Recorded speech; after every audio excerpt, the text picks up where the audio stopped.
우리 옆에 분 오고 인사하도록 하겠습니다. 반갑습니다. 은혜 받으세요 하고 인사하겠습니다.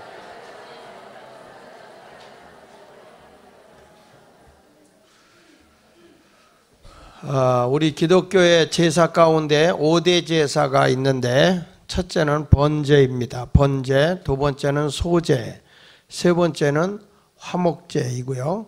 그리고 오늘 네 번째로 속죄 제사를 드리게 되고 다음 주에는 속건제를 드리게 됩니다. 이런 제사와 함께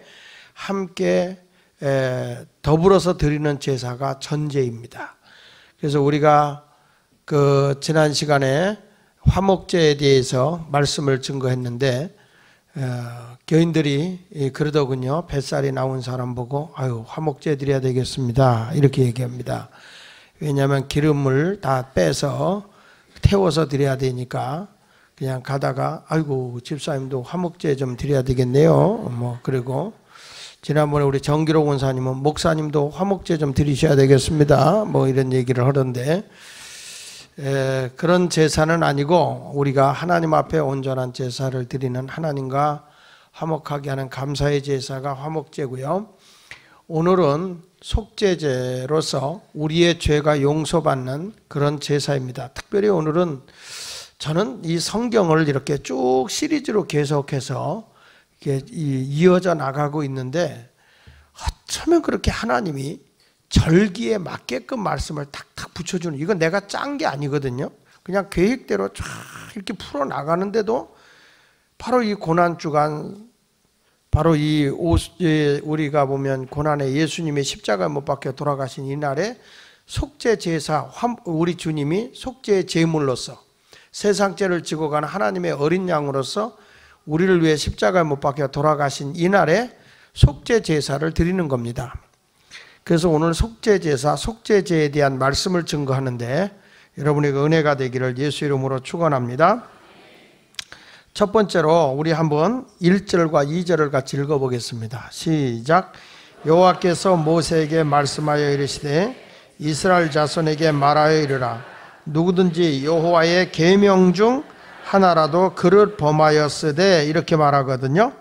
속죄제가 뭐냐 하면은 하나님의 말씀에 불순종하고 하나님의 말씀을 거역함으로 온 죄에 대해서 내가 용서받기 위해 드리는 제사가 속죄제사입니다. 물론 우리가 도덕적으로 또 윤리적으로 죄를 범할 수 있어요. 근데 그런 죄도 죄지요. 물론 죄인데 이 속죄제에서 강조하고 있는 제사가 뭐냐면 하나님의 말씀에 그릇된 행동을 보일 때 그런 죄에 대해서 우리가 어떻게 용서를 받아야 되겠느냐. 하나님의 말씀에 하지 말라 그러면 안 해야 되고, 하라 그러면 해야 되는데 하지 말라는 건 하고 하라는 건 안 하고, 이런 것들이 다 죄라는 거죠. 여러분, 이런 죄에서 내가 자유함을 얻어야 하나님으로부터 응답도 오는 것이고 능력도 오는 것이고 약속된 상과 복도 받는 거예요. 그래서 성경에 보면 이 죄에 대한 개념을 참 많이 나오지만 내가 말을 잘못하는 것도 죄고 생각이 잘못된 것도 죄고 행동으로 나타내는 것도 죄입니다. 그런데 그 모든 근본이 뭐냐면 성경 하나님 말씀의 기준이에요. 성경에 보면 마태복음 5장 22절에 보면, 자 시작. 나는 너희에게 이르노니 형제에게 노하는 자마다 심판을 받게 되고 형제를 대하여 라가라 하는 자는 공회에 잡히게 되고 미련한 놈이라 하는 자는 지옥불에 들어간다, 이렇게 하는 말을 하잖아요. 이 말은 내가 어떤 사람을 재판관이 돼서 심판관이 돼서 이미 그 사람을 정죄하고 욕하고 하는 이 언어살인, 오늘 새벽에도 말씀을 드린 내용입니다만은 성경에 보면 우리가 권면을 할 수 있어요. 그러나 재판하고 판단을 내리는 것은 하나님만이 하시는 겁니다. 그래서 우리가 말을 잘못하지, 여기 보면 형제에 대해서 미련한 놈이라 하는 자는 지옥불에 들어가고 형제에 대해서 라가라, 이 라가는 욕이에요. 욕. 라가라는 말은 집 나가 이게 아니고 욕인데 이 멍청한 놈, 바보 같은 놈, 이런 욕이에요. 이런 것은 다 너희가 이 공회에 잡혀 재판을 받고 어떤 사람에 대해서 저 미련한 놈 그러면 이미 내가 그 사람에 대해 심판을 한 거란 말이야. 재판을 한 거란 말이야. 내가 거짓말을 하고 내가 도둑질을 할 수도 있어요. 그러면은 저 사람 저 거짓말쟁이 그러면 벌써 여러분이 심판한 거예요. 아이고 집사님도 거짓말할 때가 다 있네. 다음엔 안 했으면 좋겠다. 이건 권면이요. 이건 권면이요. 근데 저 사람 말만 하면 거짓말쟁이야. 거짓말쟁이야. 그러면 이미 그 사람의 인격 자체가 심판이 된 거기 때문에 이런 사람은 하나님이 좋아하지 않는다는 거예요. 왜냐하면 하나님은 우리의 미래의 가능성을 보는 거예요. 예수를 진심으로 내가 만나면요. 예수님을 진심으로 만난 사람은 절대 거짓말했던 사람이 거짓말 안 해요.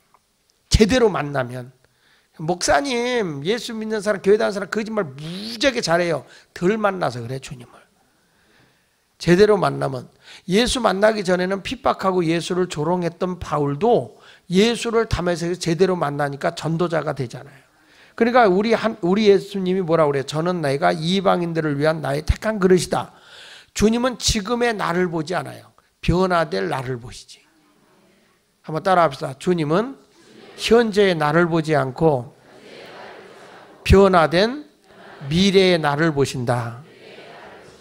그래서 내가 잘못을 해도 하나님이 지켜보고 있는 거예요. 참 우리 하나님이요. 이렇게 볼 때는 어떤 하나님이냐면 오래 참으세요. 하나님이 심판할 때까지는 계속 오래 참으시는 분이 하나님이세요. 심판할 때는 오래 참으세요. 상을 줄 때는 빨리 주는데 심판할 때는 오래 주님이 기다리세요. 기다리고 또 기다려도 대책이 없을 때 그때는 하나님이 주물러. 그러니까 이스라엘 백성이 광야의 길을 갈 때 하나님이 40년을 기다리는 거예요. 40년. 아브라함을 하나님이 복을 주고 자식을 준다고 할 때 25년 뒤에 준다고요. 그가 성숙되어지고 하나님 앞에 합당한 사람이 될 때까지. 그러니까 심판 잘못한 것도 많이 있죠. 그러나 심판하기보다는 하나님이 인내하고 기다리고 계신다는 거예요.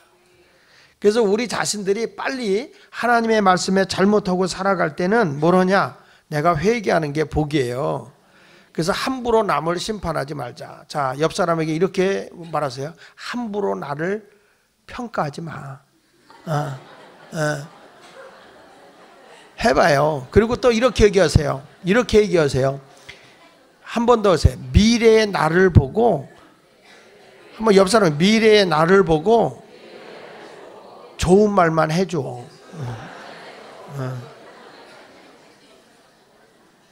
이 인간 또 왔어? 이런 사람은 지옥 갈 확률이 높아. 여러분의 집안의 남편이나 아이들이 잘못했을 때 미리 지금의 모습을 보고 단정하지 말아요. 딱 보고 태어난 엄마 나 미래를 보고 지금은 좀 내 부족해서 내버려도 그러면 엄마 그래. 야 싹을 보면 알아. 싹을 보면 알아. 싹을 보면 알죠. 이게 그 싹을 보면 이게 호박인지 수박인지 싹을 보면 알지. 그런데 사람은 싹을 보고 아는 게 아니라 30년이 지나봐야 안다고 그랬어요. 그래서 함부로 우리가 언어로 말로다가 사람을 정죄하고 심판하는 것은 그것은 죄예요. 죄. 할렐루야. 지금 옆에 지금 앉고 싶지 않았는데 어쩌다 보니까 앉아 있는 사람 있죠. 그런데 이런 분에 대해서도 여러분은 함부로 판단하지 마시고 사랑합니다. 주 안에서 사랑합니다. 정말 주님이 당신을 참 사랑하십니다. 이런 마음을 가지고 우리가 대해줘야 되고 사랑하는 모습을 가져야 죄가 아닌 거예요. 그리고 또 성경에 마태복음 5장 28절에 보면 이렇게 말하죠. 따라합시다. 나는 너에게 이르노니 음욕을 품고 여자를 보는 자마다 마음에 이미 간음하였음이니라. 그러니까 여기 성경 보면 내가 말로 내 마음으로 생각하는 것까지도 잘못된 것은 죄라는 거예요.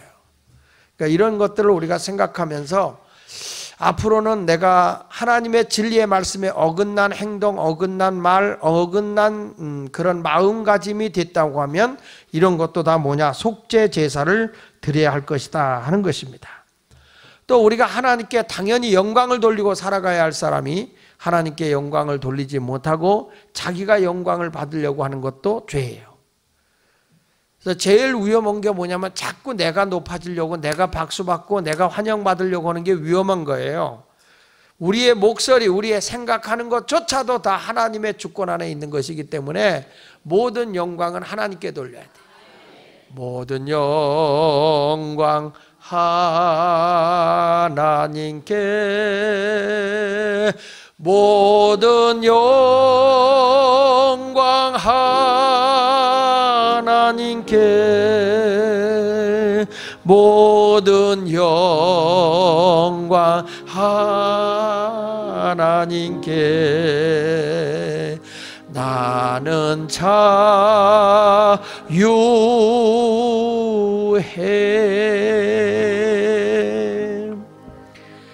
내가 여러분 자꾸 높아지려고 내가 다른 사람보다 잘난 척 하려면 얼마나 스트레스 받겠어요. 그러나 내 모습 이대로 나는 다만 부족해도 하나님이 좋아하면, 하나님이 영광을 받는다면 나는 그것으로 족해요. 이런 신앙을 가지고 살면 너무 자유스러운 거예요. 하나님이 내 모습 이대로 나를 써주세요. 이런 믿음보다 좋은 게 어디 있습니까? 헤롯이 하나님이, 우리 주님이 영광받아야 할 것을, 하나님이 영광받아야 할 것을 자기가 높아지고 자기가 영광받으려고 하다가 축 먹어 죽은 거예요. 자꾸 내가 높아지려는 사람 안 좋습니다.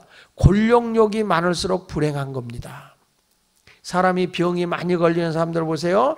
자꾸 자기가 높아지려고 하면 오래 못 살아요. 그런데 종이 되어 남을 섬기려고 하잖아요. 오래 살아요. 나는 우리 감리교회 목사님들 가운데 감독 되려고 했던 분들이 있어요. 감독. 목사가 제일 좋아요. 감독이 좋은 게 아닌데, 그러니까 교계의 최고의 목사죠. 교계에서 최고 정치인이죠. 감리교단에서 최고 높은 사람이 감독이죠. 직분상으로 주님의 말씀으로 보면 형편없죠.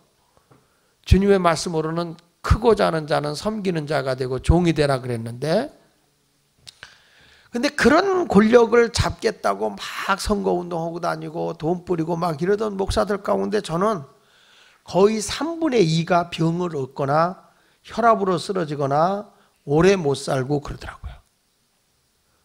제가 지난번에도 저 춘천에 계신 모 목사님이신데 그 목사님이 정말 훌륭하시고 인품 있는 분이에요. 그런데 밑에 있는 그 정치꾼 장로님들이 또 있어요. 가지고 아무개가 뭐 감독 나온다 그러면 감리교회 감독은 목사님이 돼야지 누가 내가, 이렇게 바람제비가 있어요. 막 바람을 넣는 거예요. 그러니까 자기는 안 나가려고 하다가 막 등 떠밀려 나가는 분도 계세요. 그래가지고 나중에가 그분이 너무 신경 쓰잖아요. 일단 딱 나서면 그때부터는 싸움이잖아요. 너무 신경 쓰다가 이 목사님이 차 몰고 이렇게 그 원주에서 차 몰고 이렇게 그 교회는 춘천에 있는데 이렇게 오다가 전봇대를 허상으로 보고요. 그래가지고 그냥 산에다가 쳐박아가지고 불행한 그런 일을 당한 거고, 너무 한 번은 스트레스 받다가 쓰러져가지고 감독도 못하고 평생 병으로 앓다가 세상을 뜨고, 이런 분들이 너무 많은 거예요. 너무. 그러니까 모든 영광 하나님이 받은 거 하나님만 높아지면 된다 이 생각을 하면 얼마나 고마운지 몰라요. 저는 그래서 좀 오래 살고 싶은 마음이 있어서 저는 감리사도 안 해요. 저는 감사도 안 하고 감독도 아무것도 안 해. 우리 지방에서 목사님 이 교회에서 당연직인데 뭐 선거할 것도 아닌데 되시죠. 아이고 복음 전하러 가기도 바쁘니까 그거는 하고 싶은 사람 하라고. 그랬더니 우리 지방에 이번에 감리사 될 분이지, 이제 이번 10월 16일 날 될 분이죠. 근데 그분이 목사님 감사합니다 그러면서 밥 한번 살게요. 그래서 내가 사줘야 될 것 같은데. 여러분 사람이요 자꾸 주님이 영광 받아야지, 사람이 높아지고 사람이 영광 받으면 헤로당 같이 축 먹어 죽는 거예요. 우리들 어디에 가서 우리가 소그룹 공동체나 어디 가서도 작게라도 자꾸 내가 높아지려고 하면 못 써요. 그저 자꾸 남을 높이려고 하면 내가 높아지는 거고 하나님이 영광을 받는 거예요. 아멘입니까? 예, 그러니까 우리가 보면 이 좀 지나치게 내가 높아지려고 하는 것은 하나님이 기뻐하는 것이 아니다. 물론 그분들이 다 죄라는 건 아니야. 높은 자리에 있는 게 죄라는 게 아닌데 너무 자기가 잘나고 높아지려고 하면 안 된다는 걸 얘기한 거예요. 그렇다고 아무것도 하지 말라는 게 아니야. 해야지 하는데 내가 높아지기 위해서 하는 건 하나님이 기뻐하지 않는다 그 말이야. 하나님이 영광을 받게끔 하라 이런 뜻입니다. 자, 그래서 오늘 저는 이런 인간들이 죄를 범하는 게 너무 많아서 그 죄를 우리가 어떻게 용서를 받을 것이냐 하기 위해서 그 용서해 주기 위해서 그래서 하나님의 통로에 복의 통로로 응답의 통로로 나를 삼기 위해서 드린 제사가 속죄제사예요. 속죄제사. 자, 그래서 속죄제사는 따라합시다. 드리는 날짜가 있다. 이 속죄제사는 1년에 한 번씩 드려요. 1년에 한 번씩 드리는데 여기 성경 말씀에 히브리서 10장 3절로 5절에 보면 이렇게 말합니다. 그러나 이 제사들에게 해마다 죄를 기억하게 하는 것이 있나니 다 같이 이는 황소와 염소의 피가 능히 죄를 없이 하지 못함이라. 그러므로 주께서 세상에 임하실 때 이르시되 하나님이 제사와 예물을 원하지 아니하시고 오직 나를 위하여 한 몸을 예비하시다.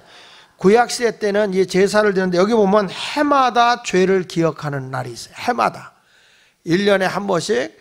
그래서 뭐 날짜를 정해놓고 하는데 우리나라로 얘기하면 약 7월 10일경 7월 10일경을 이제 속죄 제사의 날로 정해놓고 이제 제사를 드리는데 제사장도 지금으로 말하면 목사지만 죄를 범할 수 있잖아요. 그렇죠? 목사도 죄죠. 여러분만 죄 짓는 거 아니에요. 그러니까 또 오늘부터 저 목사 죄 많이 졌나 보다. 많이 졌어요. 근데 그런 죄를 우리가 용서받지 못한다면 얼마나 불행하겠어요. 그렇잖아요. 순간적으로 여러분 사람 미울 때가 있어요 없어요? 나 많아. 요즘에는 더 많아 내가 아주 요즘에는. 근데 그런 것이 있지만은 그거를 바깥으로 증오하고 뭐 하는 게 아니라 주님께 고백하는 거죠. 주님께. 그러니까 이러한 것이 왔을 때 뭐냐, 우리가 속죄 제사를 드린다는 거죠. 구약시대 때 제사장이 죄를 범하면 여기 보면 그 송아지를 가지고 제사를 드리고 그랬습니다. 그리고 특별히 이 제사장들이 1년에 한 번씩 드리는 제사는 일반적인 속죄 제사하고 달라서 대속죄 제사라고 하는데 대제사장이 드려요. 근데 거기 보면 히브리서 9장 11절로 12절에 보면 이렇게 말하거든요. 자, 시작. 그리스도께서 장래 좋은 일에 대제사장으로 오사 손으로 짓지 아니한 것 곧 더 크고 온전한 장막으로 말미암아 염소와 송아지 피로 아니야. 그러니까 구약 시대 때는 다 이렇게 짐승의 피로다가 제사를 드렸거든요. 짐승의 피로 속죄 제사를 드렸어요. 근데 신약에 와서는 이 모든 속죄 제물의 대표로 오신 하나님의 어린 양으로 오신 분이 예수님이세요. 그 예수님의 피로써 우리가 속죄 제사를 드리게요. 구약 시대 때 이 구약의 속죄 제사는 짐승의 피로 드리고 신약에 와서는 무슨 피로? 예수의 피로 제사함을 받게 되는데 이 속죄 제사는 반드시 희생 제물이 있어야 됩니다. 성경 말씀 히브리서 9장 19절에 보면 모세가 율법대로 모든 계명을 온 백성에게 말한 후에 송아지와 염소의 피, 이런 피로다가 속죄 제사를 드렸습니다. 근데 제사장들이 이런 속죄 제사를 드리기 위해서는 먼저 대제사장들이나 제사장들이 먼저 백성의 죄를 용서받기 전에 내가 죄가 없어야 되기 때문에 자기들 먼저 속죄 제사를 드려요. 자, 볼까요? 히브리서 7장 27절 같이 읽어볼게요. 히브리서 7장 20절 시작. 그는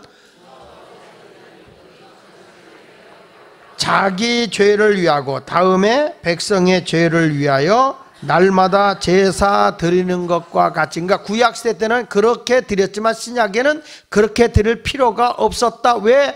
대제사장 대신 예수가 단번에 자기를 드려 이루었기 때문이다. 이렇게 말하는 거예요.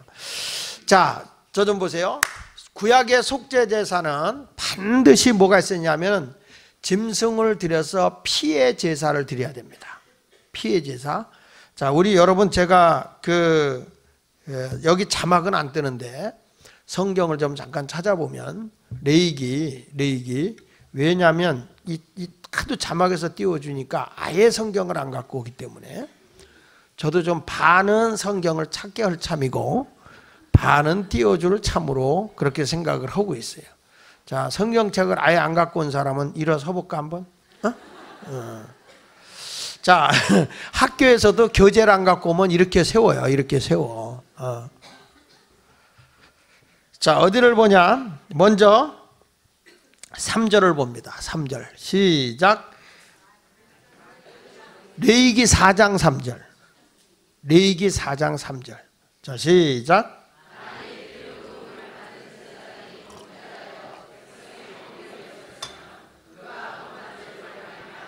흠 없는 뭘 드려라? 수송아지. 그러니까 제사를 드릴 때는 반드시 거기 꼭 붙는 게 뭐냐면 흠이 없는 걸 드려야 돼.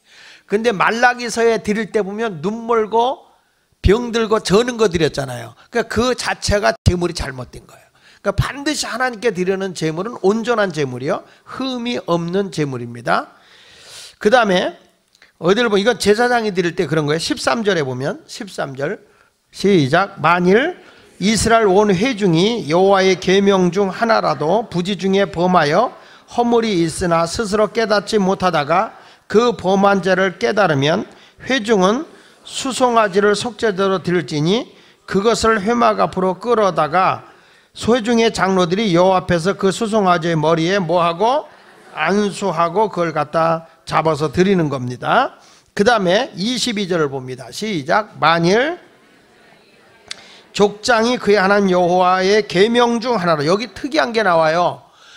그냥 내가 도덕적으로 이게 범죄한 것을 얘기하는 거 아니라 하나님의 계명을 어긴 죄를 얘기하는 거예요. 지금 하나님의 말씀의 죄를 어긴 자들이 어떻게 용서를 받느냐 하는 얘기를 지금 하고 있는데, 만일 족장이 그의 하나님 여호와 계명 중 하나라도 부지 중에 범하여 허물이 있었는데, 다 같이 그가 범한 죄를 누가 그에게 깨우쳐 주면 그는 뭐 없는 흠 없는 순염소 예물을 가져다가, 그러니까 여기 보면 제물이 좀 바뀌죠. 수송아지에서 뭘로? 수염소로, 일반 족장일 때. 자, 그러다가 또 27절에 보면 만일 평민이 죄를 범하면 평민이 한 사람이 여호와 계명 중 하나라도 부지 중에 범하여 허물이 있었는데 그가 범한 죄를 누가 그에게 깨우쳐 주면 그는 뭐라고 그랬어요? 흠 없는 암염소. 여러분, 순염소보다 암염소가 값이 싸요. 그러니까 지금 뭘 얘기하냐면 지금 여기서 하나님께 제물의 종류가요, 특이한 게 뭐냐면 경제적 상황을 고려하는 제물이에요. 경제적 상황을 고려해서 지금 이렇게 점점 어려운 사람일수록 낮아져요. 근데 반드시 흠이 없는 것을 드려야 됩니다. 가난하니까 대충 찢어진 돈 드리는 거 아니에요. 흠이 없는 걸 드리라는 거예요. 흠이 없는. 그러니까 오늘부터 또 돈 또 이렇게 쪼가지한 거 이건 나는 안 된다 이런 의미는 아니고, 짐승으로 제물할 때 온전한 걸 드린다 이런 뜻을 가지고 있는 거예요. 또 내가 아까 돈 찢어진 거 안 됩니다 그랬더니 또 진짜 안 되는 줄 알고, 그건 아니에요.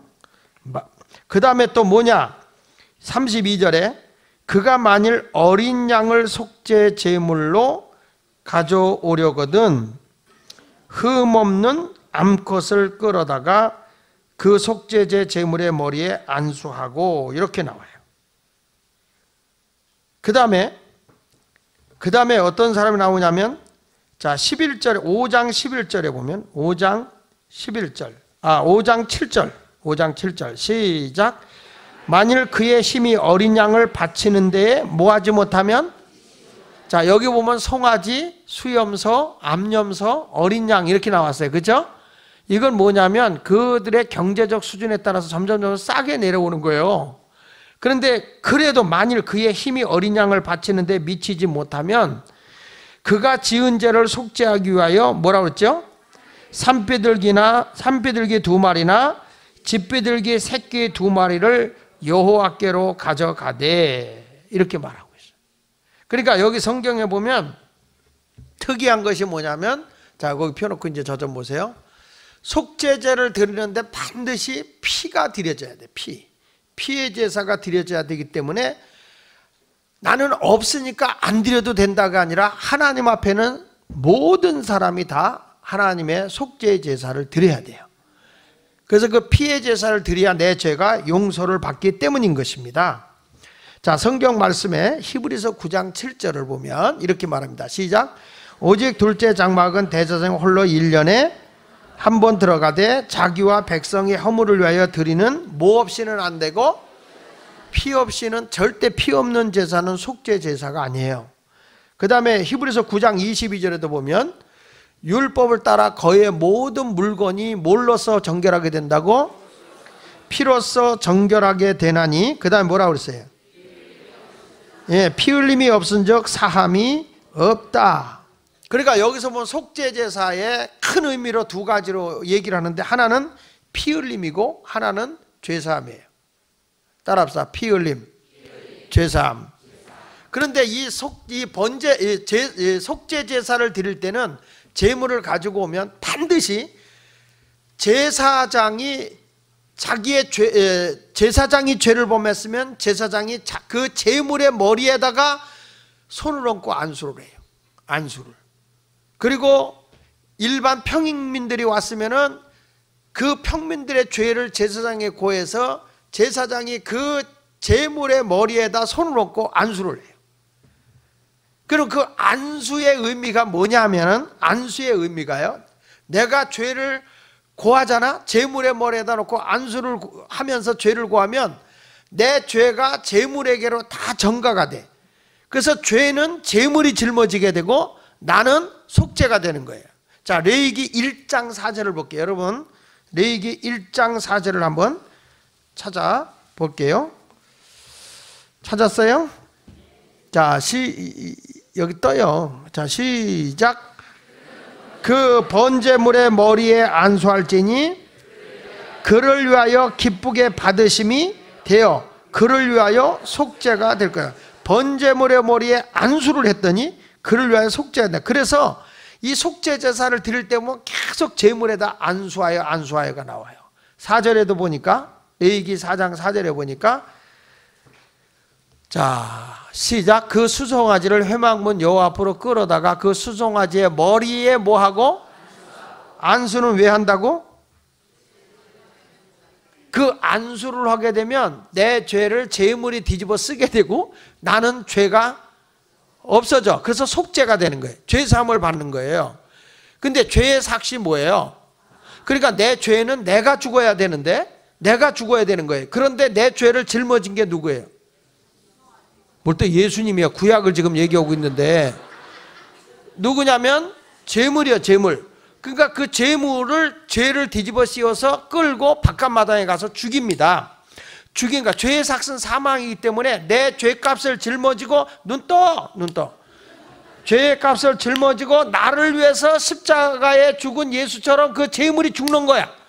죽으면 그 죽을 때 피를 다 대야하다 받아가지고 그 대야를 제사장이 가지고 성소에 들어가서 피를 7번 뿌리고 그 하나님의 성물에다가 뭐 떡상, 향단, 촛대 여기다가 피를 바르고 그 다음에 그 휘장에다가 피를 뿌려요.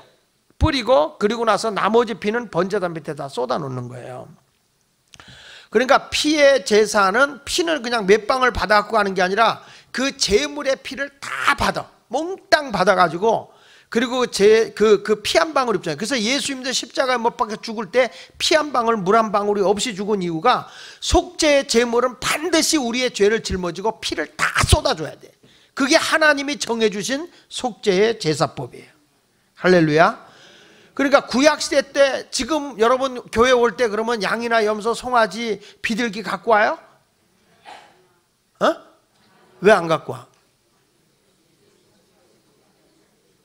아니 방언하지 말고 하지 말고 좀 확실하게 얘기를 해야 되는데 왜 안 갖고 오느냐? 그 이유를 보면 요한복음 1장 29절에 시작. 이튿날 요한 예수께서 자기에게 나오심을 보고 이르되 보라 세상의 모든 사람, 세상죄라고 하면 세상의 모든 사람의 죄를 지고 가는 하나님의 어린 양이야. 그러니까 예수님이 어떤 분으로 오냐면 수송아지도 아니고 수염소도 아니고 가장 보편적인 어린 양으로 오신 거예요. 그러니까 예수님이 이 세상에 귀한 분으로 굉장히 높은 분으로 온 것도 아니고 그냥 목수의 아들로 평범한 어린 양의 모습으로 오신 거예요. 뭘로? 인류의 죄를 다 짊어지는 제물로. 그래서 예수님은 세상 죄를 지고가는 하나님의 어린 양으로서 인류의 모든 죄, 그 죄 속에는 내 죄까지도, 나의 죄를 위해서 예수님이 내 죄를 짊어지고 십자가 위에서 죽으실 때, 그때 나의 허물과 죄의 사람도 죽은 거예요. 자, 그래서 성경을 좀 찾아보겠습니다. 여러분 안 뜹니다. 로마서 6장을 좀 보겠습니다.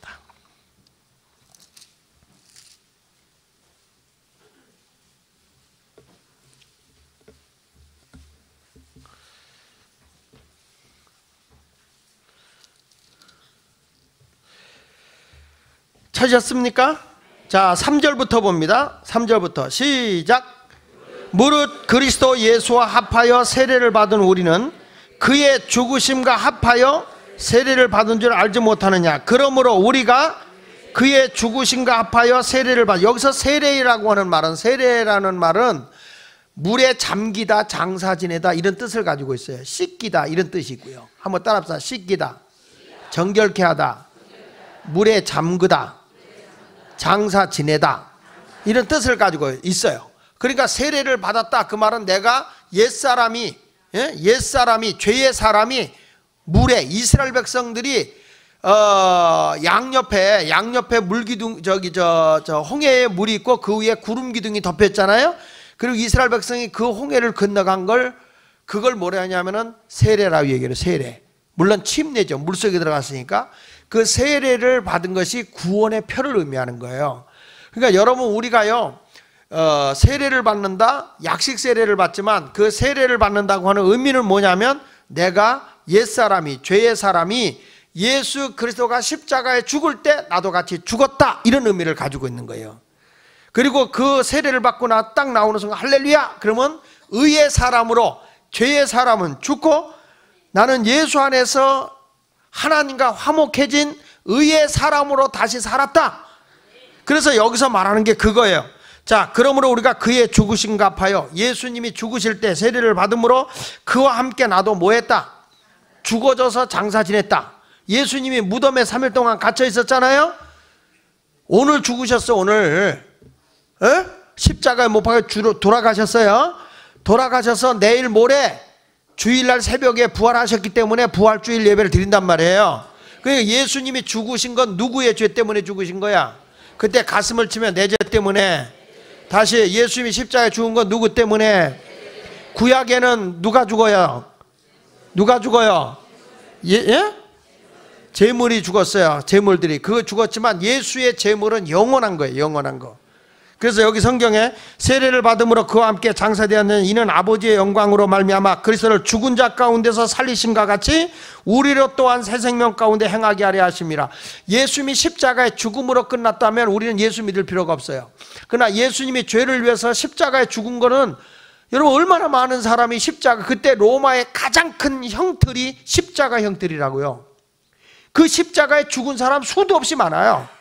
근데 왜 그 십자가에 죽은 사람이 많았는데 거기 예수님 옆에도 우편에 강도 둘이나 있었잖아요. 근데 왜 그 사람들은 안 믿는 거예요? 같이 십자가에 죽었는데? 예수 그리스도는 우리의 허물과 죄 없는 분으로 오셔서 우리의 허물과 죄를 위해서 죽었고 장사님 사흘 만에 부활하셨단 말이에요. 기독교에 부활의 종교가 없었다면 기독교는 존재할 수 없는 거예요. 그래서 가장 큰 잔칫날이 부활주일이에요. 아멘 시원찮아서.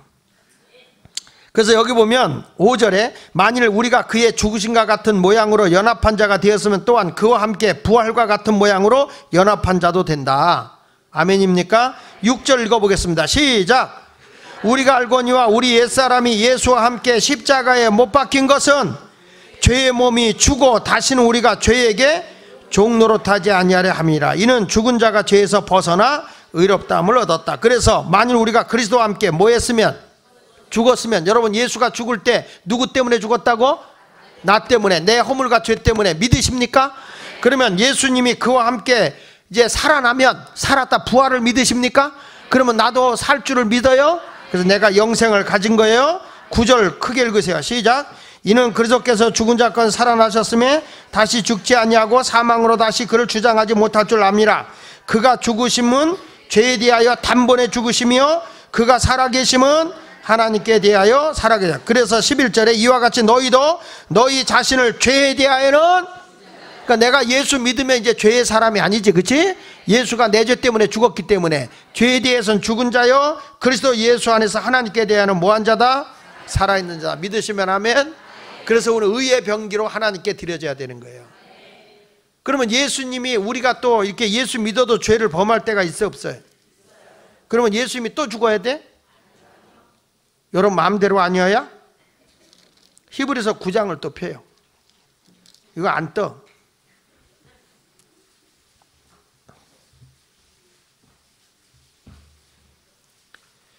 히브리서 9장 12절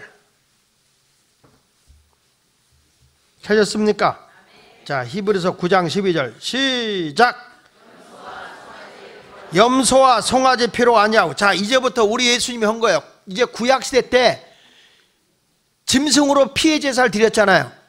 그렇죠? 제물을 달아서 피해 제사를 드렸어요. 그런데 이제 예수님이 십자가에 돌아가시고 난 뒤에, 왜냐하면 인류의 어린 양으로 오신 분이 제물이 되어 주셨기 때문에. 그런데 여기 보십시오. 염소와 송아지 피로 안 한다. 이제는 안 하고 뭐라고 그랬어요? 오직 자기 피로 영원한 속죄를 이루사 단번에 성소에 들어가셨다. 이제는 주님이 우리에게 분명히 선언합니다. 너희의 죄가 용서받는데 이제는 짐승의 피로 오지 않는다. 염소와 송아지, 비둘기 이런 거, 어린 양 이걸로 안 한다. 예수 피가 어느 정도 유효하다고?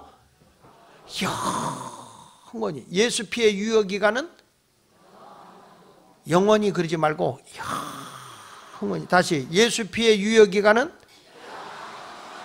그러면 이 영원히의 기간이 얼마를 얘기하는 거죠? 이렇게 얘기를 하더라고요. 어떤 분이 얘기했는데, 참새 한 마리가 태평양의 바닷물을 한 모금씩 물어다가 대서양에다 다 퍼 올려가지고 태평양의 물이 다 말랐다 해도 그것은 영원이 아니다. 여러분, 태평양 바닷물을 참새 주둥이로 그걸 퍼서 어떻게 말리겠어요? 그러니까 이 영원이라고 하는 것은 끊임없는 영원인데, 하나님의 영원이라고 하는 것과 사람의 영원이라고 하는 건 다릅니다. 하나님의 영원은 따라합시다. 수직적 시간이요, 사람의 영혼은 수평적 시간이다. 이게 무슨 뜻이냐면, 사람은 과거, 현재, 미래가 있잖아요. 그래서 요즘에 아주 그 어르신들이 잘 부르는 찬송가 가운데 이런 게 있어요. 너는 늙어 본 적 있느냐? 나는 젊어 본 적 있단다 하는 노래가 요즘에 아주 서유석이가 부르는 노래로 많이 알려지고 있잖아요. 그러니까 사람이 세월이 가면 다 가는 거죠. 그러니까 사람이 그걸 이해 못한, 신앙을 이해하지 못하면, 며느리가 예수를 잘 믿고 시아버지가 예수를 안 믿어요. 어느 날 며느리가 식사기도를 하면서, 아버님 오늘 내가 식사기도 해드릴게요. 하나님 아버지 감사합니다 하고 가정에 감사한 얘기를 쭉 한 거예요. 하나님의 보호하심 속에서. 기도가 딱 끝나고 나니까 시아버지 하는 말, 며느라기야 네 기도를 듣고 보니 하나님 사두님이 참 고마운 분이구나 그러더라는 거죠. 왜냐하면 며느리가 하나님을 아버지 부르니까 시아버지하고는 무슨 관계? 사돈관계. 난 그래서 하나님의 사돈도 있긴 있구나. 이것이 뭐냐면, 사람의 수평적 시간으로 보면, 수평적 시간대로 보면 그게 맞는 거예요. 근데 하나님의 시간의 영혼은 수직적인 시간이기 때문에 항상 동일선상에 있다는 거예요. 동일선상. 그래서 여러분 12장, 히브리서 12장 8절을 보세요. 히브리서 12장 8절에 보면,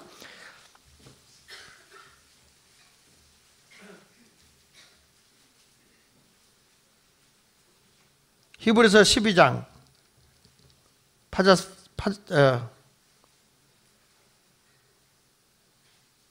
자, 같이 읽어보겠습니다. 시작.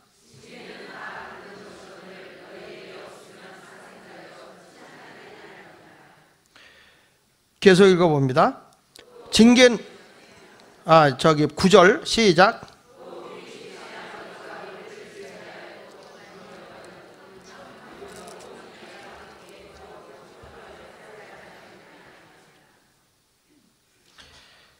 우리 하나님과 나와의 관계가 어떤 관계로 이어지고 있느냐 하는 얘기인데, 우리 주님이 나를 갖다가 잘못했을 때 징계하지 않으면 나는 하나님과 나와의 관계가 영원히 관계가 없는 사람이에요. 그런데 우리 하나님의 사랑은 십자가 위에서 나의 허물과 죄를 위해서 죽으셨고, 그분과 나와의 관계가 하나님의 자녀가 되어 있어요. 그 관계는, 하나님과 나와의 관계는 일순간적인 게 아니라 영원한 거예요. 그러니까 우리 하나님과 나와의 자녀의 관계가 내가 기분 좋을 때는 자녀가 되고 기분 나쁠 때는 아닙니까? 자, 영접하는 자고 그 이름을 믿는 자들에게는 어떤 사람이 된다고 그랬죠? 하나님의 자녀가 되는 권세를 줬어요. 근데 우리들은 이런 생각을 해요. 내가 신앙생활 하다가 어렵고 힘든 일에, 내가 잘못을 해서 어렵고 힘든 일이 오면 하나님이 나를 버렸나 봐, 하나님이 나를 때리는 거 보니까 나는 아무 쓸모가 없나 봐, 이렇게 생각하는데 9절에 이런 말 하잖아요. 우리 육신의 아버지가 우리를 징계하여도 공경했는데, 그 다음 뭐라고 그랬어요? 하물며 모든 영의 아버지께 더욱 복종하는 것이 합당하다, 합당하지 않다. 그러니까 여러분, 하나님과 나와의 관계는, 아버지와 자식과의 관계는 끊어질래야 끊어질 수 없는 관계라는 거예요. 영원한 관계라는 거예요. 영원한 관계. 그러니까 우리가 예수 믿고 구원 받아도 죄를 범할 수 있죠? 있어요? 근데 그 영원의 관계는 수평적인 관계가 아니라 수직적인 관계라 변화가 없어요. 동일선상에서의 사랑인 거예요. 그러니까 예수님의 십자가의 죽으심의 사건은 과거의 사건이 아닌 거야. 과거의 사건이 아니라 지금 이 시간에도 그대로 살아서 이 골고다의 언덕에서 흘리신 예수 보혈의 피가 그대로 지금 우리에게 임하고 있어요. 그래서 예수 그리스도의 그 사건은 그때나 지금이나 동일한 거예요. 히브리서 13장을 한번 보세요. 아버지의 관계인 우리가 히브리서 13장 8절을 한번 보세요. 뭐라고 그랬냐면 시작. 예수 그리스도는 어제나 오늘나 영원토록 뭐 한 분이라고요? 동일하신 분이라고요. 그러니까 예수의 보혈의 피로 내가 죄사함을 받고 하나님의 자녀가 되었으면 내가 잘못하면 징계는 받아. 그렇다고 하나님의 사랑을 의심하지 말란 말이에요. 여러분, 하나님이 나를 잘못해도 징계하지 않으면 버린 거예요. 포기한 거예요. 조금만 잘못해도 하나님이 막 책망 꾸짖으면 빨리 깨닫고, 어휴 하나님 잘못했어요, 내가 잘못해서, 이렇게 빨리 깨닫고 돌아오는 게 복이라고. 그러니까 여러분들이 힘들고 어려우면 하나님께 더 가까이 가야 돼, 멀리 가야 돼? 대답은 다 그렇게 해요. 대답은. 근데 하나님이 나를 버렸는가 봐요, 하나님이 나를 사랑하지 않는가 봐요 하는 게 왜냐하면 하나님과 나와의 관계가 아버지와 자녀의 관계로서 영원한 관계인 걸 모른다고요. 그러니까 예수님의 그 십자가의 관계는, 그 보혈의 관계도 동일선상에서 골고다의 언덕에서 지금도 나의 죄를 위해서 십자가에 못 박혀 돌아가신 예수의 피가 그대로 유효하기 때문에 더 이상 짐승의 피가 필요 없는 거예요. 예수의 보혈의 피는 나 때에도 필요하지만 우리 후손 때도 그 보혈의 피가 그대로 유효한 것이고 미래의 모든 사람에게도 다 유효한 거지, 이걸 신학적인 것으로 이해를 못하니까, 이걸 이해하지 못하니까 어느 신학 교수가 예수 피나 돼지 피나 같다고 그랬다고요. 이 신학교 교수가 한 얘기예요. 그래서 그 교수가 잘렸지. 그것도 감리교 교수였어. 참 기가 차고 매가 차고 순서가 방명이 차고 거지가 깡통 찰로 그러지. 구원의 확신이 없으면 그런 거예요. 그러니까 예수 보혈의 피는 지금도 흘러 계셔. 예수님이 나를 위해서 십자가에 내 죄를 짊어지고 죽으시는 거예요. 과거의 사건이 아니에요. 아멘. 근데 왜 이렇게 부활주의를 지키느냐? 그 죄로 사함받고 내가 의의 사람으로 다시 살았잖아요. 예수가 부활이 없었다면, 죽음으로 끝나고 부활이 없었다면 뭐하러 이렇게 기독교가 존재할 이유가 없는 거란 말이에요. 그래서 이 속죄 제사가 얼마나 중요한지 이해되세요? 할렐루야. 그래서 피 흘림이 없으면, 이런 희생 제물이 없으면 안 됩니다. 자, 그런데 말이죠, 가난한 사람도 있잖아요, 그렇죠? 가난한 사람이 있을 때 뭘로 드리라고?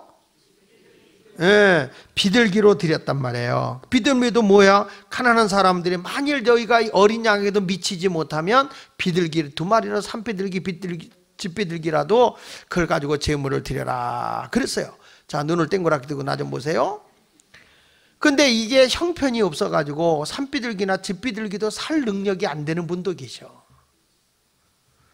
근데 정말 놀라운 건요, 성경 말씀에 레위기 5장 11절을 보면요, 레위기 5장 11절을 보면 이렇게 말씀해요. 자, 다 같이 읽어보세요. 뜹니다. 시작. 산비둘기 2마리나 집비둘기 2마리에도 미치지 못하면 그의 범죄로 말미암아 고운 가루 10분의 1 에바를 예물로 가져다가 속죄제물을 드리되 이는 속죄제인즉 그 위에 기름을 붓지 말고 향유를 놓지 말라. 여러분, 피 흘림이 없으면 속죄제사가 없잖아요. 에? 근데 여기 다시 한번 잘 보세요.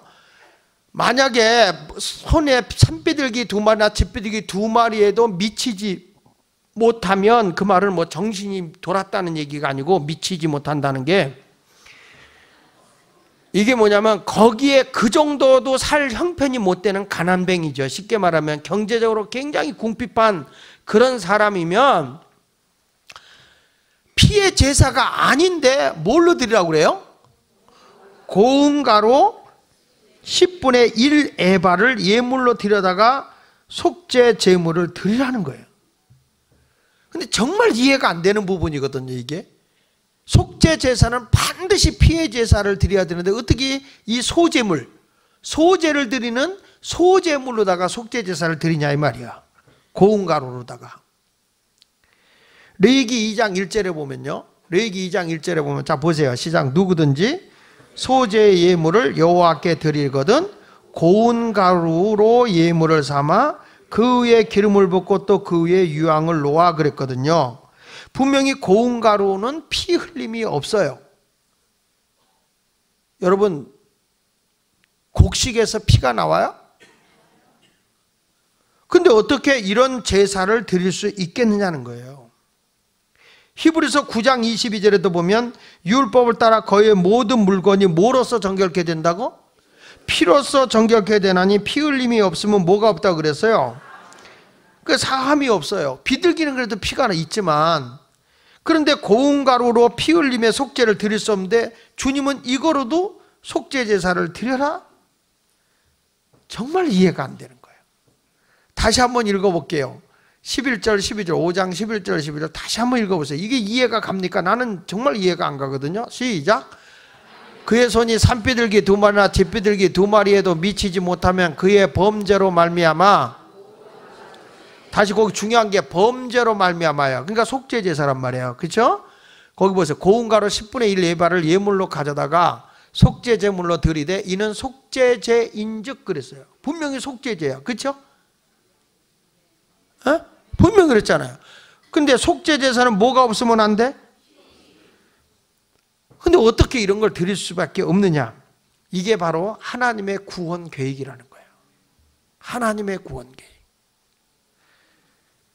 여기 우리가 경제적으로 그런 피해 제사를 드릴 수 없는 정말 가난하고 어려운 상황에 놓여 있는 이분들에 대한 하나님의 구원 계획을 얘기할 수 있는 거죠.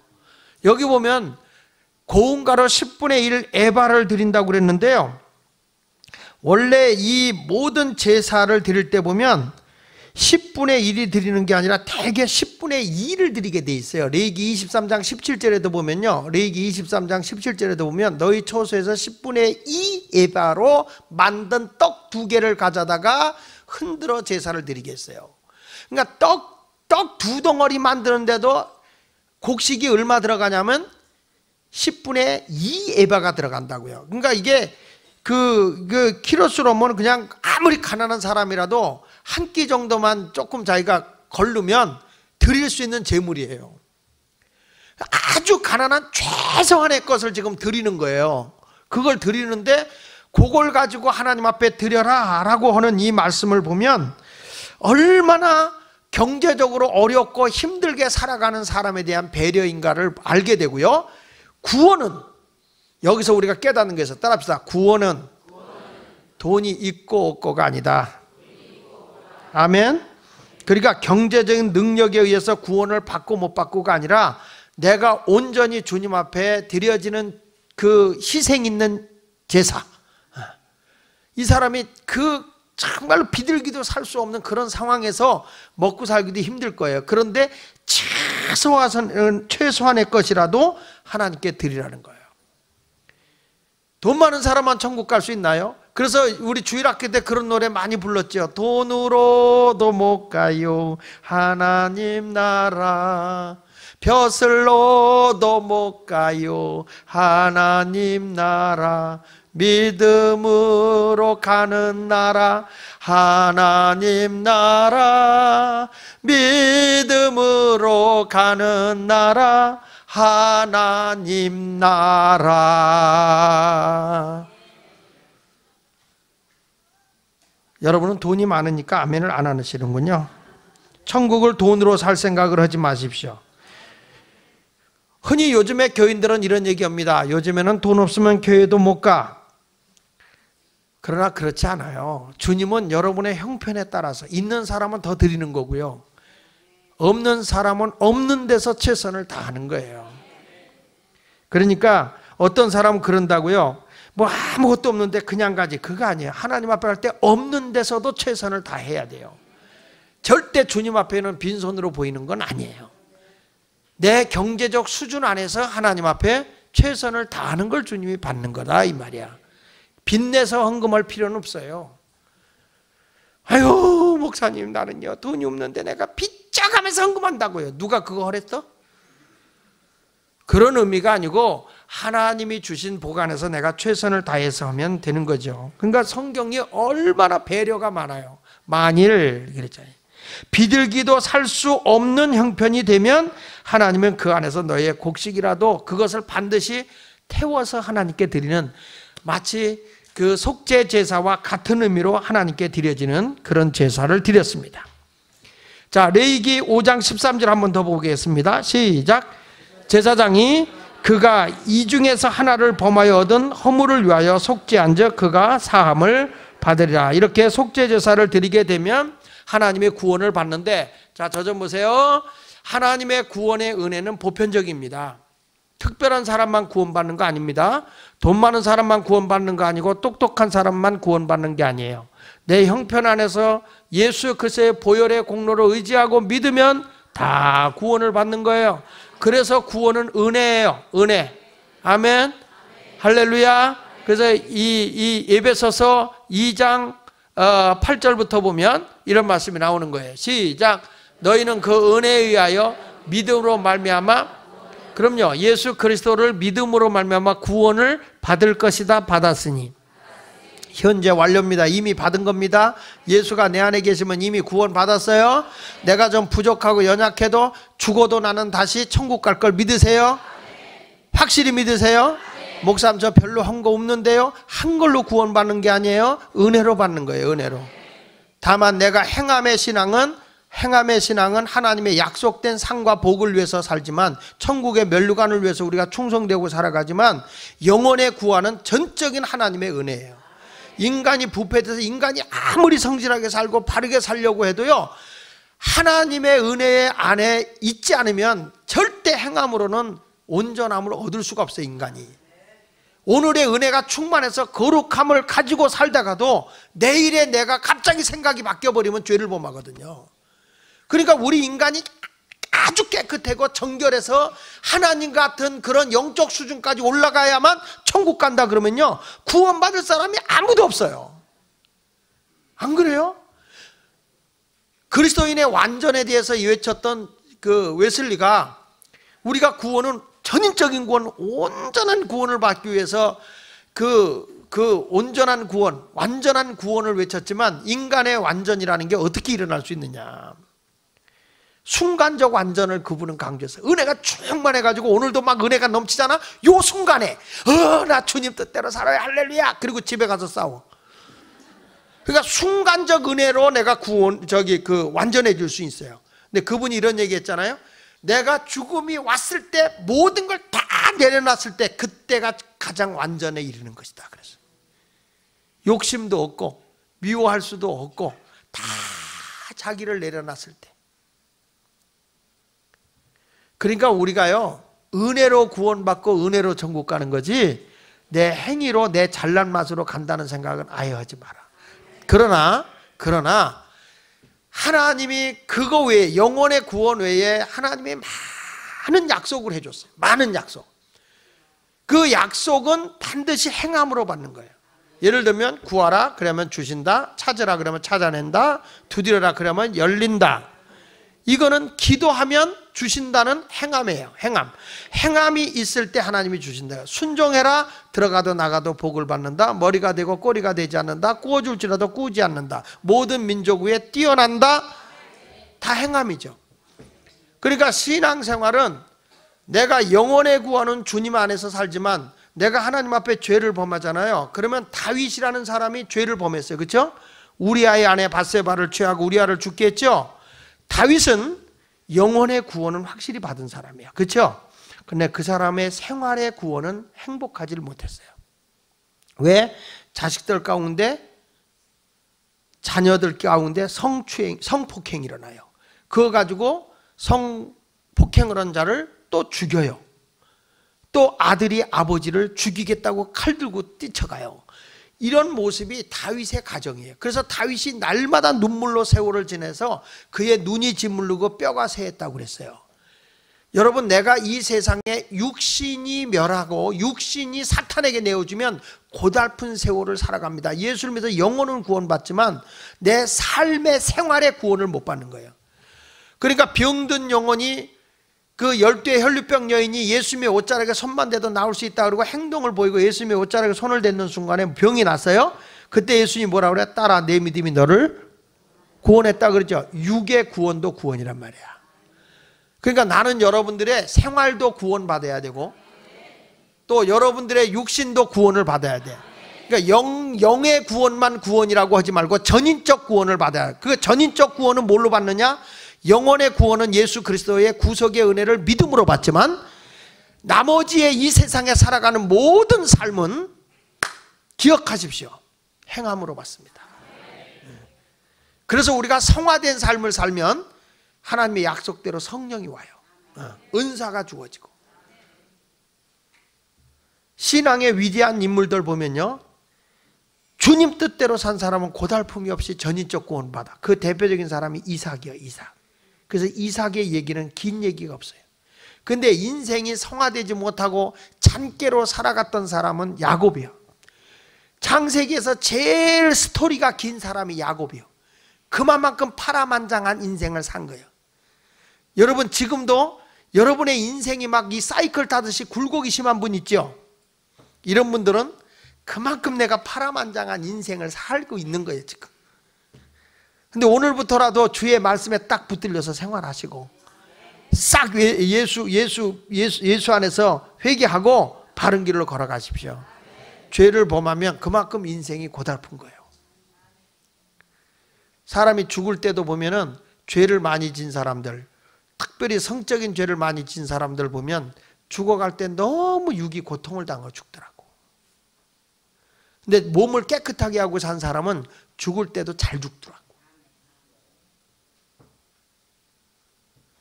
너 잘 죽을래? 지독하게 고생해서 죽을래? 한번 물어보세요. 스스로 자기한테. 남한테 물어보지 말고 스스로 자기한테. 그러니까 이런 것을 보면 내가 은혜로 내가 구원을 받았지만 행함으로서는 하나님이 약속된 상과 복을 받는 것이다 하는 걸 알아야 돼요. 우리 그러면 성경 한 절만 더 보고 말씀을 마칠게요. 고린도전서 5장을 좀 보면 여기 안 떠요. 안 떠. 고린도전서 5장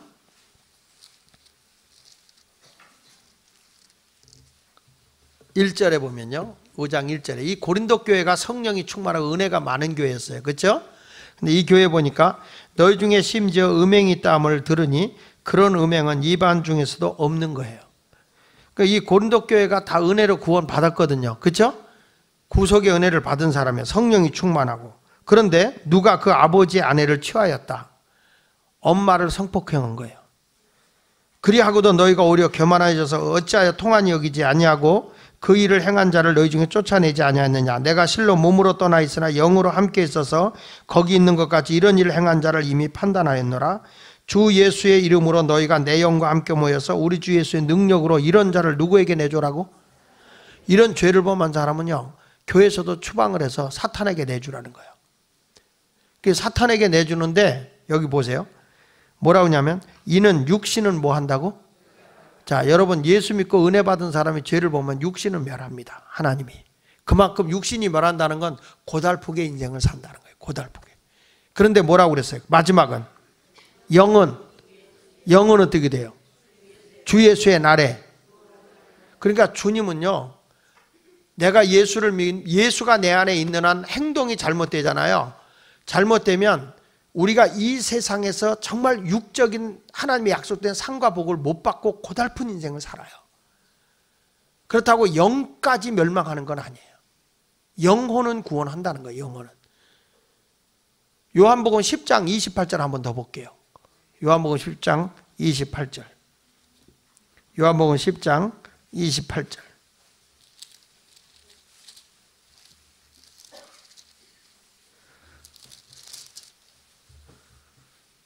찾았어요? 자, 시작. 내가 내 영을 내가 그들에게 뭘 주노니? 그들이 누구냐면 예수 그리스도를 믿는 자들을 얘기하는 거예요. 영생을 주노니 영원히 뭐하지 않는다고? 또 그들을 내 손에서 빼앗을 자가 없다. 그들을 주신 내 아버지는 만물보다 크심에 아무도 아버지 손에서 빼앗을 수가 없어요. 그러니까 주님의 구원은, 이건 이제 신학적 용어로 얘기할 때 견인이라고 그래요. 하나님은 끝까지 나를 인내로서 붙잡아주고 있는 거예요. 나를 포기하지 않아요. 내가 잘못을 해도 예수가 내 안에 있는 한, 예수를 내가 믿는 한 주님은 포기하지 않아. 영원히 여러분을 붙잡고 주님 손에서 빼앗기질 않아. 그러나 하나님이 내가 행함으로 얻어야 할 이 땅에 살아갈 생활의 구원을 다 잃어버린단 말이에요. 그러니까 예수를 믿어도 날마다 그날이 그날로 사는 분들이 있어요. 우리가 왜 헌신하고 왜 우리가 기도하고 왜 우리가 충성하고 살아가야 되느냐? 행함으로를 통해서 와지는 하나님의 약속된 복과 상이 있거든요. 그걸 위해서 우리가 열심을, 그걸 이제 성경에서는 은혜 위에 은혜다. 탕자가 아버지에게 잘못을 깨닫고 돌아왔죠. 돌아왔을 때 아버지가 받아줬죠. 아들로 받아줬죠. 그건 은혜야. 그렇죠? 그건 은혜야. 아무것도 하지 않아서 그냥 돌아왔어. 그런데 용서해 줬어요. 근데 이 탕자가 변화됐을 때 아버지가 그 자식을 위해서 뭘 해주죠? 잔치를 열어줘. 이건 뭐냐? 은혜 위에 은혜예요. 아버지가 보너스로 준 은혜예요.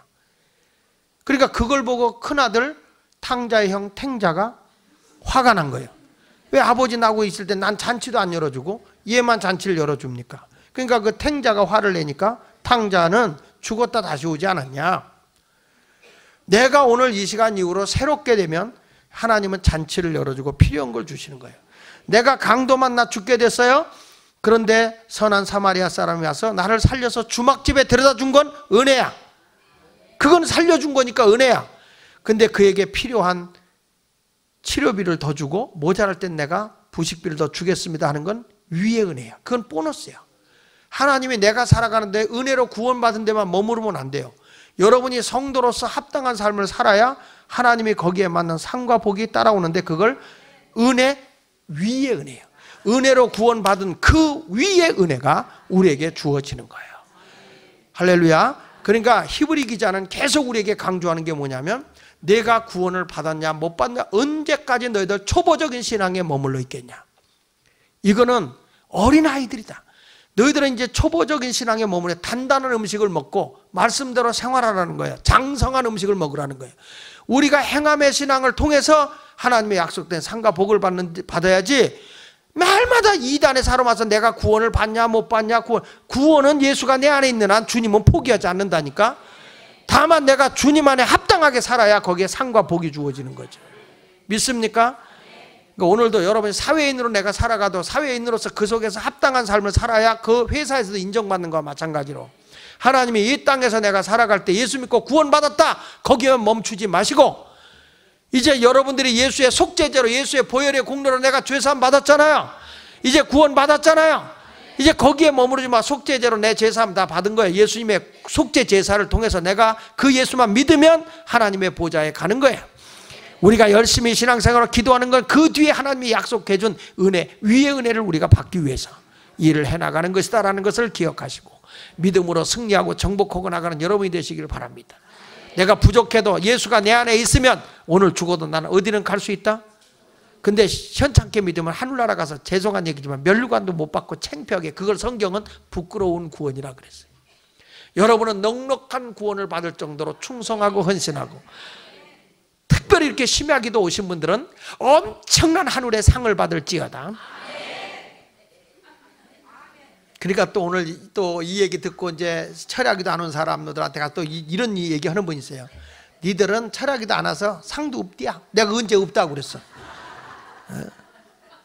말을 만들지 마시고 하여튼 여러분들이 충성하고 헌신하면 그 이상의 하나님 크신 은혜와 능력이 주어질 줄로 믿습니다. 할렐루야. 예, 여러분 이 복을 받고 누리며 사시길 축원합니다. 옆 사람하고 인사하세요. 구원을 받았으니 상과 복까지 받읍시다. 아멘. 할렐루야.